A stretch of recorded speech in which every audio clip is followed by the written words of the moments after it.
Welcome to The Ripple, where extraordinary women executives get real about their career journeys. This season, thanks to our partnership with GNW Consulting, you'll hear even more stories from women leaders about how they're building visibility for themselves, their careers, and their companies. I'm your host, Ashley Laabs, and today we're joined by the incisive Alison Fragale. She's a professor of organizational behavior at the University of North Carolina, a research psychologist, a keynote speaker, and author of Likeable Badass, How Women Get the Success They Deserve. She's here to talk about power, status, and how to build a reputation through moments of service. Alison, I'm so pleased to have you. I think I've been most excited to talk to you since I started reading your book. It's been recommended to me so many times in the last year. Well, thank you. I'm happy to be here. Yeah. So I want to just start talking about my favorite concept in the book because it was something that really opened my mind thinking about visibility and personal brand. And I think it's probably going to have the same effect for so many of our listeners, which is thinking about power versus status. And I think this really touches on the whole why behind the reason we pursue visibility and personal brand. Like so many of us think that we want power, but really there's something that we're ignoring. Can you talk a little bit about power versus status and how that's played into your own visibility journey? Yeah. So power, which is desirable, it's a fundamental human need in psychology, meaning everybody wants it to some level, is controlling resources that have value. So money is a resource. If you have your own wealth or you control budgets at work, that's a resource that has value to you, value to others. Making decisions, hiring and firing, giving people good performance reviews or bad ones. These are resources that have value. I have a teenager. If I hold the car keys, that's a resource that has value. Why do people want those resources? Well, one, it's autonomy. If I control the resources, I can use them in the ways that are good for me. But also it's a source of influence. So if I use my teenager as an easy example, he might be more inclined to do what I'm asking him to do if I have something that he wants. That's why power is so coveted and so important. Status is similar and different. What status is how much we're respected and regarded by other people. So it's not something we can hold in our hand. It's something that exists in other people's heads. It's their judgment. But that judgment ends up being really important for our own lives because it's just like power, a source of influence. Meaning, if I'm trying to influence somebody and they really respect me, they're more likely to want to make me happy, to listen to what I have to say, to think it's true and right and in their best interest. But if they don't respect me, which is why often sometimes influencing, like convincing your teenagers, I actually know what I'm doing. And they think, no, you don't, right? They have no respect for your education, your life experience. They're just like, I don't care. So they don't trust you. You can't have influence. And so that's what respect is. So like power, it's a fundamental human need. It's something all human beings seek, and it makes life better. And like power, it's a source of influence. But the main difference is that power rests with us, and our status actually rests with other people. And so that does mean that influencing your status means influencing other people's judgments. And so back to the idea of brand, if you're trying to build a brand, that is essentially shaping the way an audience views something. Whether that brand is a consumer good or that brand is a human being, you're saying, I want my audience to associate this brand with fill in the blank. It's their judgment. So it's very much aligned with the notion of status. Yeah. And how did that come up for you? Was there a moment of realization in your own career when you saw that what you had to focus on was maybe different than what you anticipated? Yeah. I mean, I've benefited a lot from the fact that psychology is my day job. So I had a long interest just my whole life in trying to figure people out and why do you think that and how could I influence that? And then when I decided to do that for a living, it made me really aware of how important other people's judgments were and how you could shape them. And I think one of the things that happened to me fairly young in my professional career, I was in my early 20s, was I just had really great mentorship for people that helped me think really carefully and accurately about how you build a brand. And in particular, the idea that your brand is not built by convincing everybody you're great. Your brand is built by finding ways to add value to people.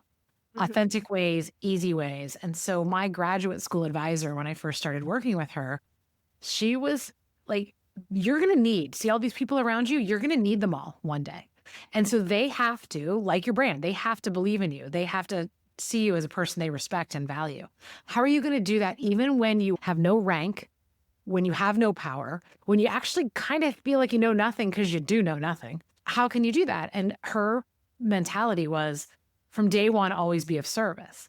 And in ways that are not taking advantage of you, but in ways that are also enabling you to learn, grow, to build relationships, et cetera. So that good advice early on in my career helped me really understand that what other people thought of me was going to matter in my ability to achieve the goals I wanted, and to start to think about influencing that in an authentic way by being of service.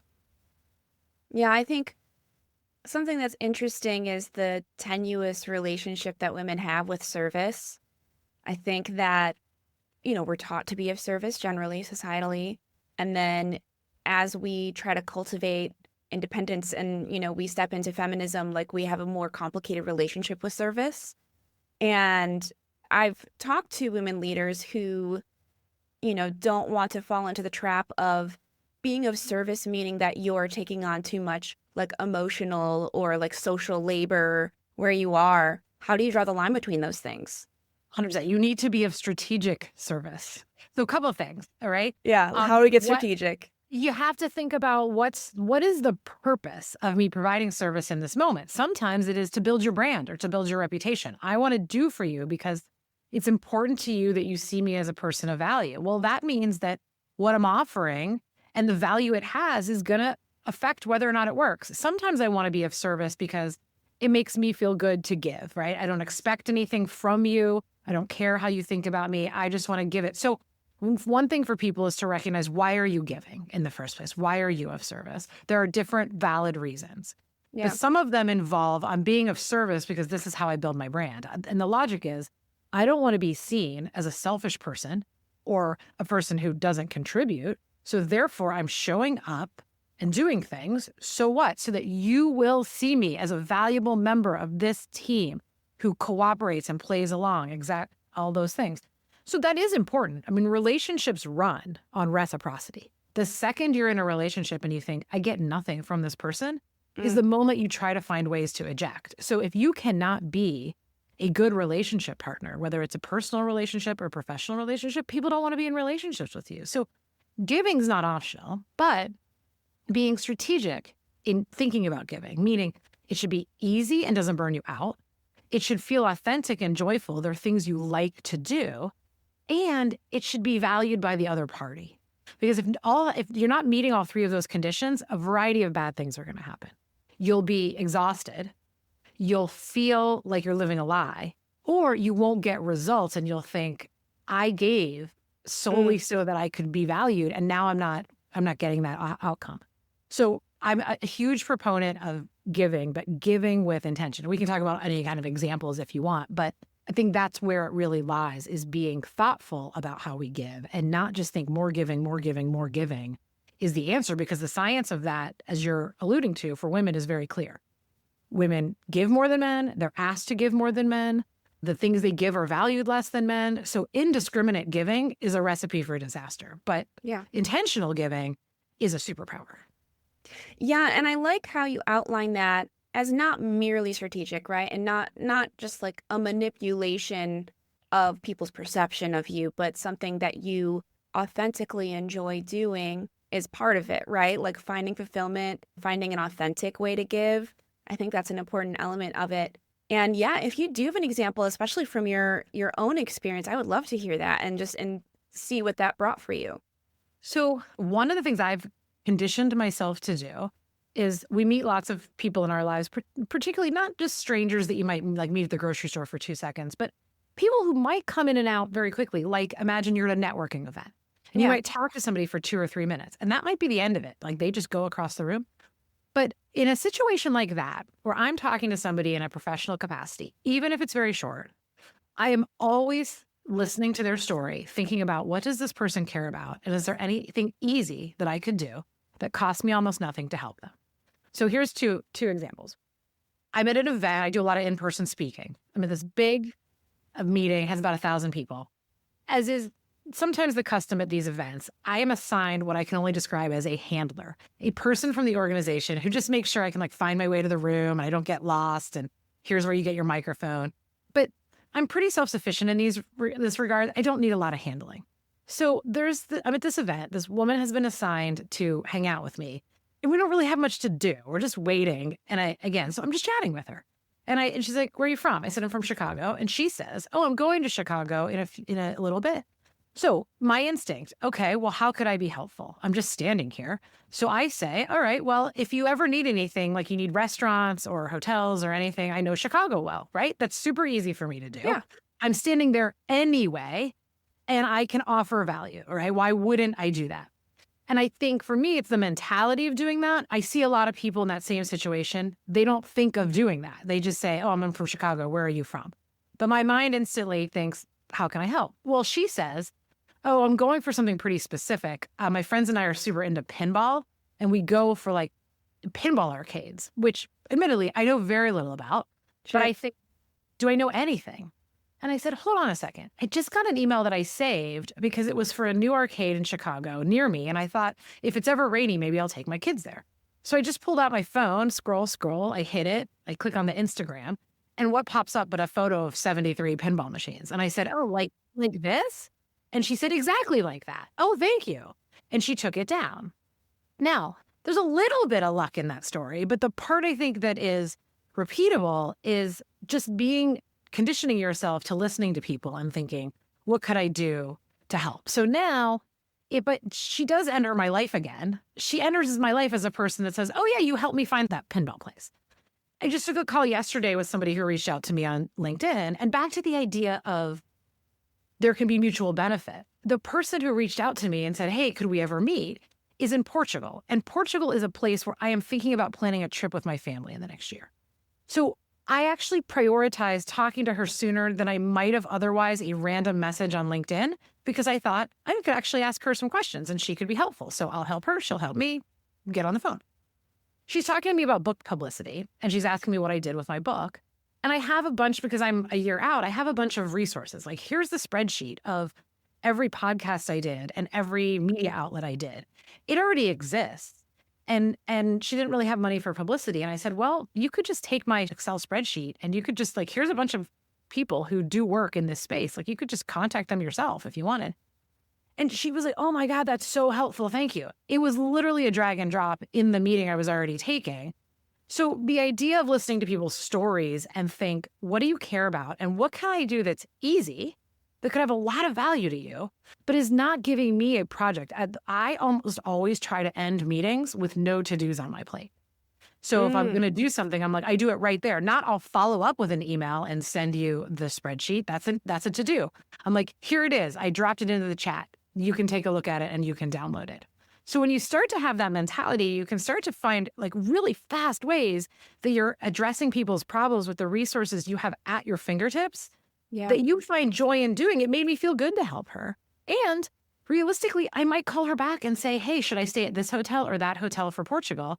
It will be a lot easier for me to make that call knowing I've also added some value to her already. And so that, I think, is the conditioning and mentality of, what do I already have access to that without a lot of effort can make your life better? And I see people make two mistakes in that regard. One is miss the easy opportunities. They don't give anything. And the other is, to what you were talking about, is they give way too much or they take on too much of a burden. And I'm very careful about every single time I say, like, I will follow up with you on that. I really think carefully, like, that's another to do on my list. Like, that is 3 to 5 to 8 less minutes of whatever else it is I'm going to do that day. And so I do those things with real intention. Hey, listeners. We've heard from a lot of women this season who are growing and scaling businesses. So we know it's not easy. If you've got a team that's growing fast or merging with another, that can feel really exciting. But then you're staring down two MarTech stacks that don't play nicely together. This is where GNW Consulting comes in. They help marketing teams sort through the mess, mapping out what to keep, what to streamline, and how to make it all actually work together. think of them as your behind-the-scenes problem solvers, bringing strategy and then rolling up their sleeves for the execution. Plus, they're a supporter of Wednesday Women and our mission to amplify women execs. So if you're in the middle of a messy merger or it's on the horizon, head to GNWconsulting.com to learn more and see how they're helping marketing leaders move faster and smarter. There's a few things in there that I'm really taking away. The first one is so practical, just like when you can, do it on the call, do it in the conversation. Don't give yourself to do afterwards. Everybody's list is long enough. If you could take a moment out of that conversation to just make something small happen, that's a huge win for everybody. I love that advice. The second thing that I noticed from your conversation in both of these examples is that there really is an advantage to just showing up as yourself. I think sometimes when people think about cultivating a personal brand or, creating more visibility for themselves, there's this way that they step out of the personal. And in both of these examples, you were able to connect with somebody in a meaningful and useful way because, they were open about, hey, I'm taking an entire trip to Chicago to play pinball, or like, hey, this is what I'm doing with my book, and also I live in Portugal and you're going to Portugal, and, just have a conversation about that. Be people, be humans, and it's those things that you're doing outside of work that actually make the connection happen. Absolutely. I mean, the concept of personal brand, the idea of bringing a whole self to work, these mean different things to different people. But at their core, the idea of similarity is the greatest basis of liking and attraction that psychology has ever documented. We like people when they're like us. And that can be a challenge for people if we feel different or only in our workspaces or our lives, or if we look different. People might assume that we're different. But between any two human beings exists a true, genuine similarity. And what the research shows is that similarity could be almost complete nonsense and have a powerful psychological effect. So in laboratory studies, they tell people things like, you have the same first initial, you prefer the same abstract artist, you have the same zodiac sign. These things don't mean anything, but people think, oh, I like you more now. We have something in common. And that requires you to do at least one of two things. One, put yourself out there a little bit. When you tell you a little bit of your story you don't have to be TMI or oversharer. When you talk a little bit about who you are as a whole person, you give other people opportunities to say, ding, ding, ding, oh, me too. Yeah. So that's one thing. So if you look at for example, my public facing like digital things like my social media or my website, you'll see stuff that everyone has on those profiles. Like, here's my degrees and here's what I do. But you'll also see things that are completely irrelevant. Like, I love the Golden Girls and I like to ride the Peloton.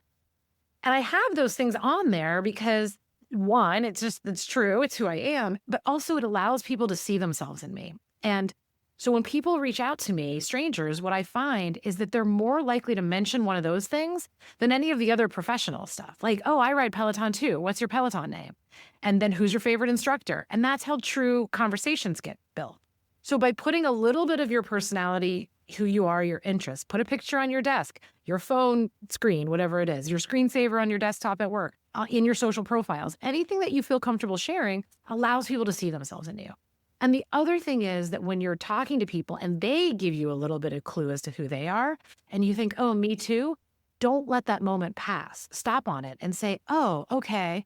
And I see this like I have 3 kids, right? A lot of people have kids, but especially when someone says I have 3 kids, I'm like, oh, we're now same. Like we now just are not kids. We have 3 kids. So then we talk about what are your kids' ages, and then you meet someone who's boy, girl, like I am. Oh, we're both boy. It's like none of that matters, but you feel a kindred connection to them. So when you hear those things, pause on them. Don't assume they're obvious and don't think that I'm on a professional event. I shouldn't be talking about pinball or kids or whatever. No, that's where the similarity comes. It can come from work things too, but similarity is such a powerful relationship builder that once you understand that, you can be really authentic about leaning into it and highlighting those real genuine commonalities that you have with other people to get them to feel more positively about you and want to be in a relationship with you. What I love about what you're saying is that the connection can be pretty small too, that it doesn't have to be profound. It doesn't have to be super vulnerable. Sometimes the silliest things make a really big impact. And that feels so true to my own experience, having a lot of conversations with folks. And I think that's a really powerful thing to remember, that it's not about even necessarily being completely the same. You don't have to pretend you're the same as somebody else. I think it's just about meeting somebody and taking them from a complete unknown to somebody you have like a single vector of connection with makes such a big difference. Going from 0 to 1 in that way, like feeling like there's at least one point in our vast lives where we have an understanding of the experience of living, can just do so much. Absolutely. And we think back to the pandemic, which is starting to feel like, I guess, further and further behind. But we're in those moments where all of a sudden, like everyone had something in common, right? They were all talking about like, where did you find your toilet paper or your paper towels? Or, how many like kids are you homeschooling right now? There were all these like moments of connection Yeah. that they were shared by everybody. So it's kind of trivial, but it just made everyone feel like they were coming together. And yes, they can be really, really, really small. So I think once people recognize that, to think, don't let it pass by. Never fake it, because as soon as you're doing it as a strategy, one, you're exhausted. And two, the other person will see it and it won't work. It feels very like car salesman-y. Yeah. But if it's authentic, it can be really tiny. It doesn't matter. Like, you hate pickles, I hate pickles. Like, okay, we've got something. I don't hate pickles, by the way. I actually love pickles. The world No, needs to know you do not hate pickles. that's right. Well, here's the thing I want to ask you about, because we've talked a lot about being of service and making connection, and in all of that there's this opening up, right? And so many times when I talk to women leaders who are just getting started on this journey of, building their visibility, thinking about power and status, making a plan for the future, they have such a sense of scarcity. And I think that's a thing because so many times women have the experience of being the only woman in the room very often. There is still a sense of scarcity because it's not 50-50 in the leadership suite. It's not 50-50, who gets funding. How do we give authentically without that sense of scarcity? How do we open ourselves genuinely without that fear? Yeah, I mean, I think the idea of scarcity like that is very real, right? And not to minimize it. So I always tell people, start with what you love. Like, what lights you up? What do you love to do? What do you love to talk about? What doesn't feel like you're, putting on a face? Whatever it is, that's always the place to start, because then you can be in a mindset of abundance. The other thing is timing. This back to the idea of scarcity. A lot of times people don't think about giving till they need to get, and then giving becomes very complicated. The easiest time to give is when you don't need anything. So I'll think about this. So I always tell people the best time you should be searching for a job is when you're completely happy in your current job with no intention of leaving. Yeah. And I don't mean searching for a job like going to interview, but like talking to people, making connections, like adding value. Because then imagine you go to a networking event. You're completely content with the job you have, no intention of ever moving. You work that room. You're like, I don't need anything. I'm just here. I can just like make people happy. I can give, I can chat, I can do whatever. It feels all very natural and free. You go into that same room when you know you need to raise money or get a job or get a promotion or get good like recommendations from those people, whatever it is. Now you feel you're closing in on yourself, right? Because now that whole idea is like, now I'm trying to like, I'm too in my head. It's too meta. Like, I need to show up so that you think this about me and I get this, but I don't want to be a user. And the whole thing just feels awful. So Yeah.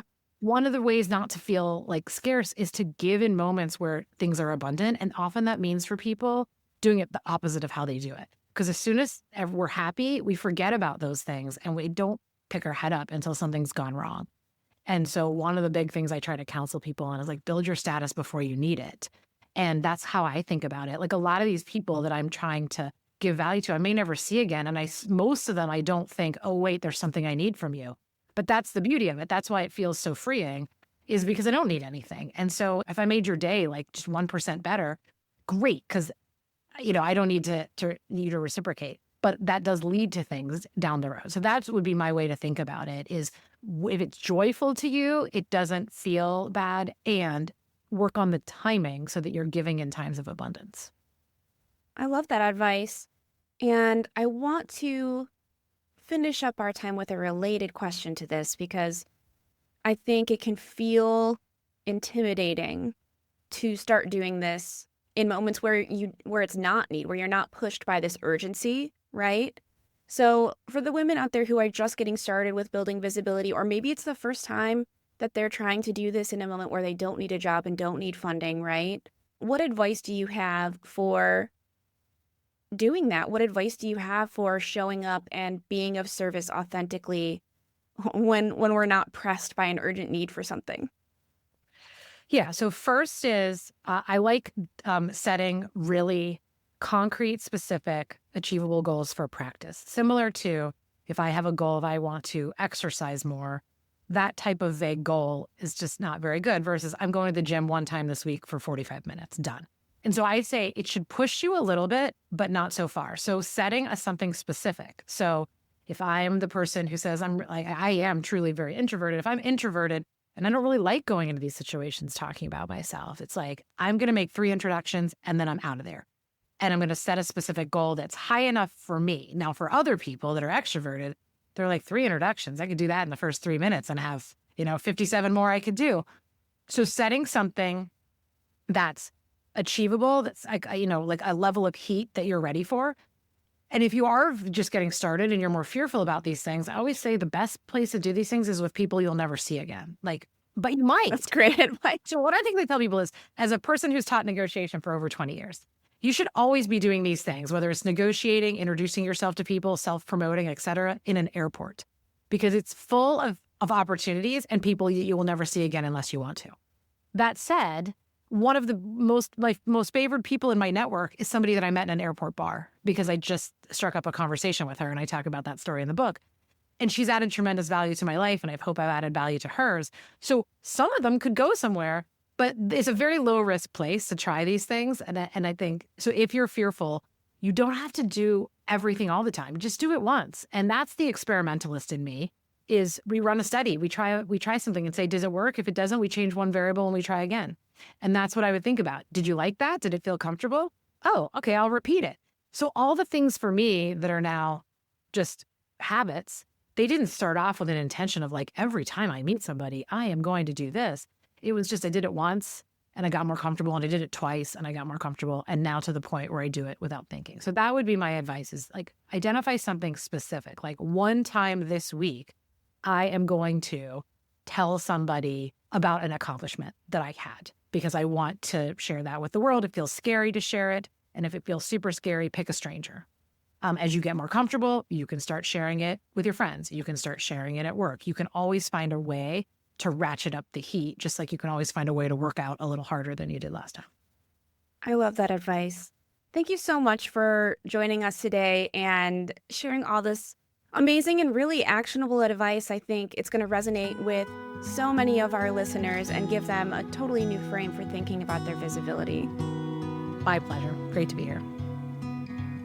Now that we're at the end of today's episode, take a moment to reflect on how Alison's story might inspire your own. If you want to improve your status, whose opinion do you need to influence? And how can you be of more strategic service to others?